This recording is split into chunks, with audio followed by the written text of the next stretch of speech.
El 15 de abril de 1989, miles de personas fueron a Hillsborough para ver una semifinal de la FA Cup entre Liverpool y Nottingham Forest. Iban a ver fútbol, nada más. Iban con los rituales normales de cualquier sábado grande. El viaje, la entrada al estadio, la emoción del partido importante, la sensación de que el deporte, por unas horas, iba a ordenar el día alrededor de una sola cosa. Pero esa tarde, en Sheffield, el fútbol inglés descubrió algo mucho más oscuro.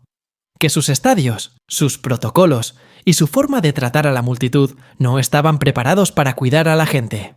Y cuando la presión se volvió insoportable en el Leppings Lane End, el partido dejó de importar. Lo que quedó fue una tragedia que mató a 97 aficionados del Liverpool y dejó a cientos más heridos y traumatizados.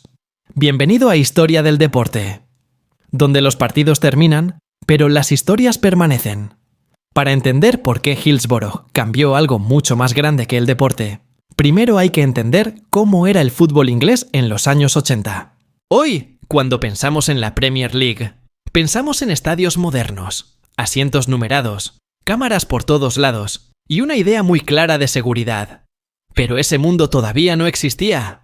Muchos estadios ingleses seguían anclados en una lógica vieja. Grandes terrazas de pie, vallas metálicas al frente, accesos mal resueltos, señalización deficiente y una cultura institucional que veía a la multitud, muchas veces, más como un problema que como un público que debía ser protegido. El propio material oficial sobre Hillsborough describe una época en la que la seguridad del aficionado estaba comprometida por el diseño del estadio, la gestión del flujo de personas y una mentalidad de control muy rígida. Eso es clave. Porque Hillsborough no fue una tragedia caída del cielo. No fue una especie de accidente imposible de anticipar. Fue el resultado de una forma de organizar el fútbol inglés que ya venía arrastrando problemas graves. Durante esos años, el miedo al hooliganismo había empujado a muchas autoridades a pensar el estadio como un lugar donde había que contener masas, no necesariamente cuidarlas. Las vallas, por ejemplo, no estaban ahí solo por diseño. Formaban parte de una lógica de control. La multitud era tratada con sospecha. Y cuando una institución empieza a ver a los aficionados como amenaza antes que como personas, toma decisiones distintas. Ese es uno de los grandes temas de Hillsborough. No solo falló la infraestructura, también falló la manera de mirar a la gente. Hillsborough, además, no era un estadio cualquiera dentro de esa cultura. Ya había albergado partidos importantes y semifinales de FA Cup antes. Parecía, en teoría, un escenario conocido. Pero lo conocido no siempre significa lo seguro. El lado del Leppings Lane, asignado a los aficionados del Liverpool, tenía un diseño especialmente problemático, con accesos que desembocaban hacia corrales centrales, donde la densidad de público podía volverse peligrosa. El informe posterior dejó claro que la gestión de esa zona, combinada con fallos en el control policial y en la evaluación de la situación, fue decisiva para la catástrofe. Dicho de forma simple, el estadio no solo era viejo, estaba preparado para fallar si la presión subía demasiado. Y ese día subió. La tarde empezó como tantas otras. Los aficionados del Liverpool fueron llegando al sector asignado en el Leppings Lane End. Con el correr de los minutos, se formó una gran congestión fuera de los torniquetes. Mucha gente quedó acumulada en el exterior, presionando para entrar a tiempo al partido. Esa escena, que desde lejos puede sonar simplemente incómoda, era ya una emergencia en formación. Había demasiada gente, demasiado poco espacio y una gestión cada vez más deficiente de la situación. En lugar de resolver el problema, guiando mejor el flujo o cerrando el acceso a zonas ya saturadas, la policía tomó una decisión que después sería central para entender el desastre. Abrir la puerta C para aliviar la congestión exterior. Esa decisión cambió todo, porque al abrir esa puerta, una gran cantidad de personas entró de golpe en el estadio. Y como no fueron redirigidas de forma adecuada hacia sectores laterales menos llenos, muchas terminaron avanzando por el túnel, que llevaba a los corrales centrales detrás de la portería. El problema era que esos corrales ya estaban peligrosamente abarrotados. Los que entraban seguían empujados por la presión de atrás. Los que estaban delante ya casi no tenían espacio para respirar. moverse o levantar los brazos. La tragedia no fue una avalancha, en el sentido desordenado con el que muchas veces se imagina. Fue algo peor, una compresión humana dentro de un espacio que el sistema ya había dejado saturar. Y aquí conviene decir algo con total claridad, porque durante demasiados años se intentó contar otra historia. Los aficionados del Liverpool no causaron la tragedia. Esa conclusión no es una opinión sentimental, ni una consigna de hinchada. Es una conclusión establecida por el Hillsborough Independent Panel y respaldada después por nuevas investigaciones y veredictos judiciales. El panel de 2012 fue tajante. Los fans no fueron responsables de ninguna manera del desastre, y la causa principal fue la falta de control policial. Eso cambió por completo la lectura histórica del episodio, porque durante mucho tiempo, una parte del discurso público quiso culpar a las víctimas.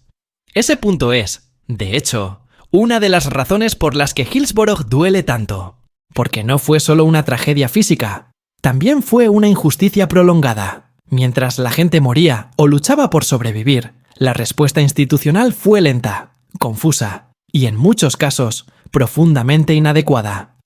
El panel independiente concluyó que hasta 41 de las 96 víctimas reconocidas entonces podrían haber tenido más posibilidades de supervivencia si la respuesta de emergencia y la coordinación hubieran sido mejores. No se trató únicamente de un desastre inevitable una vez empezado el aplastamiento. También hubo fallos posteriores de rescate, atención y mando. Y después de eso, vino algo todavía más grave: una narrativa pública manipulada para desplazar responsabilidades. Porque en los días y años siguientes, muchas familias no solo tuvieron que convivir con el duelo, también tuvieron que escuchar mentiras. Durante mucho tiempo, circuló la versión de que los aficionados habían llegado borrachos, sin control, forzando accesos y provocando el caos por su propia conducta. Esa versión ayudó a proteger a instituciones y a ensuciar la memoria de quienes murieron. El Hillsborough Independent Panel reveló después alteraciones en declaraciones policiales y una cadena de obstáculos en la búsqueda de justicia. Las familias habían sospechado durante años que les habían ocultado la verdad. En 2012, por fin, los documentos les dieron la razón. Eso significa que Hillsborough fue dos tragedias a la vez. La primera, la de la tarde del 15 de abril, cuando 97 personas perdieron la vida en una semifinal de Copa. La segunda, la de los años posteriores, cuando las familias tuvieron que pelear contra el peso del Estado, la lentitud judicial y una versión oficial que durante demasiado tiempo protegió a los responsables y manchó a los muertos. Liverpool, como ciudad, quedó marcada por ambas cosas, no solo por el dolor de la pérdida, sino por la necesidad de defender la verdad frente a un relato hostil. Por eso Hillsborough no es solo memoria deportiva en Liverpool, es memoria cívica, política y moral. El partido, por supuesto, fue suspendido. Pero eso casi parece una nota menor dentro de todo lo demás.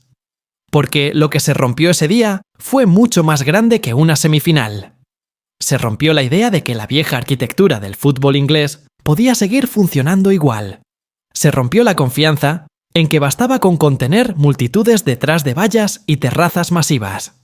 Y se rompió también la legitimidad de una mirada institucional que trataba al aficionado como sospechoso por defecto. En ese sentido, Hillsborough obligó al fútbol inglés a mirarse al espejo, ya no como espectáculo nacional, sino como sistema responsable de la vida de miles de personas cada fin de semana. La respuesta formal más importante a esa obligación fue el informe de Lord Justice Taylor. Primero llegó un informe interino en 1989 y luego el informe final en enero de 1990. Taylor concluyó que la principal razón del desastre fue el fallo del control policial, pero además hizo algo crucial. No se quedó solo en asignar responsabilidad. Propuso un rediseño profundo del fútbol inglés. Sus recomendaciones fueron muchas, pero la más famosa fue la conversión de los grandes estadios en recintos all-seater, es decir, con asientos para todos en las divisiones más altas. No era un cambio decorativo, era un cambio de filosofía. Significaba abandonar la vieja idea de terrazas abarrotadas y avanzar hacia un modelo donde el público, estuviera mejor distribuido, mejor identificado y mejor protegido. Ahí está el corazón histórico del vídeo. Hillsborough cambió las reglas porque ya no había forma moral de seguir fingiendo que el problema era solo el comportamiento de algunos hinchas. El problema era estructural. Era de diseño, de planificación, de acceso, de gestión, de cultura de seguridad. Y por eso el cambio posterior fue tan profundo. No se trató solo de arreglar una puerta o bajar una valla. Se trató de rehacer la relación entre el estadio y el espectador. Las políticas que surgieron del informe Taylor y de la legislación posterior terminaron moldeando el aspecto moderno del fútbol inglés. Cuando hoy vemos estadios muy diferentes a los de los 80, una parte de esa transformación nace directamente del trauma de Hillsborough. Por supuesto, esa transformación no fue simple ni instantánea. También tuvo consecuencias culturales y económicas enormes. Los nuevos estadios y la modernización del fútbol inglés ayudaron a crear el entorno que más tarde haría posible la Premier League tal como la conocemos. Eso significa que una parte del fútbol hipercomercial, cómodo y televisado de hoy nace en parte de una tragedia que obligó a rehacer el espacio físico del juego. Es una paradoja dura, pero importante. El fútbol inglés moderno, con toda su limpieza visual y su orden de élite, tiene una deuda histórica con un día en que el sistema mostró su cara más brutal. Aún así, sería un error contar la historia como si todo hubiera quedado resuelto, porque los estadios cambiaron. Las familias siguieron peleando durante décadas. En 2012, el Hillsborough Independent Panel desmontó la mentira central sobre los aficionados. En 2016, nuevas pesquisas concluyeron que las víctimas fueron unlawfully killed, es decir, víctimas de homicidio ilícito, anulando de la forma más dura posible el viejo veredicto de muerte accidental. El propio gobierno británico subrayó entonces la importancia pública de esa determinación. Fue una vindicación enorme, pero tardísima. Para muchas familias, la verdad oficial llegó después de una lucha de 27 años. Y, todavía más tarde, llegaría el reconocimiento del 96 fallecido. Andrew Devine, gravemente herido en Hillsborough, murió en 2021, y su muerte fue reconocida legalmente como consecuencia del desastre.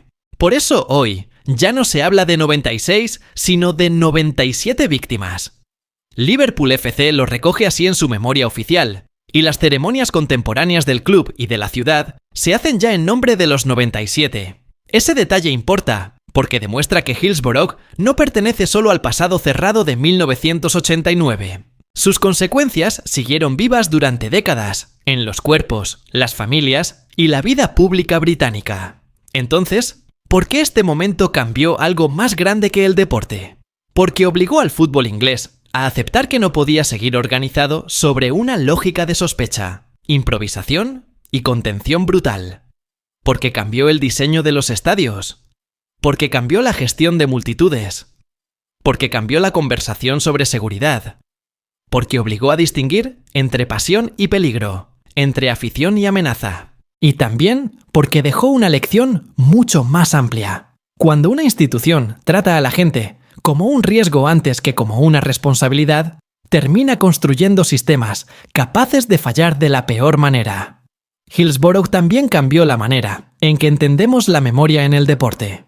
Hay tragedias que el fútbol recuerda con un minuto de silencio y luego archiva. Esta no. Hillsborough se convirtió en una lucha por la verdad, en un emblema de dignidad para Liverpool y en una herida nacional sobre responsabilidad pública. Por eso cada aniversario pesa tanto. No se recuerda solo a quienes murieron, sino también la larga batalla para demostrar que no tuvieron la culpa. En ese sentido, la historia de Hillsborough no habla solo de fútbol. Habla de poder, de instituciones, de verdad y de lo que ocurre cuando las víctimas tienen que luchar años para recuperar su propio nombre. Hay momentos en el deporte que cambian un reglamento y hay otros que cambian una conciencia. Hillsborough hizo ambas cosas. Cambió las reglas porque el viejo modelo había fallado, pero también cambió la conciencia del fútbol inglés, porque mostró que detrás de cada entrada, cada grada y cada protocolo hay personas reales, no masas abstractas. Personas que van al estadio para vivir una tarde de deporte, no para convertirse en víctimas de un sistema mal diseñado. Por eso Hillsborough sigue importando hoy. Porque recordó, del modo más doloroso posible, que el fútbol no solo debe emocionar, también debe cuidar. No fue solo la tragedia que marcó al Liverpool. Fue el momento en que el fútbol inglés entendió que ya no podía seguir tratando a sus aficionados como parte del problema en lugar de la prioridad. Si te gustan las historias donde el deporte cambia a algo más grande, suscríbete a Historia del Deporte.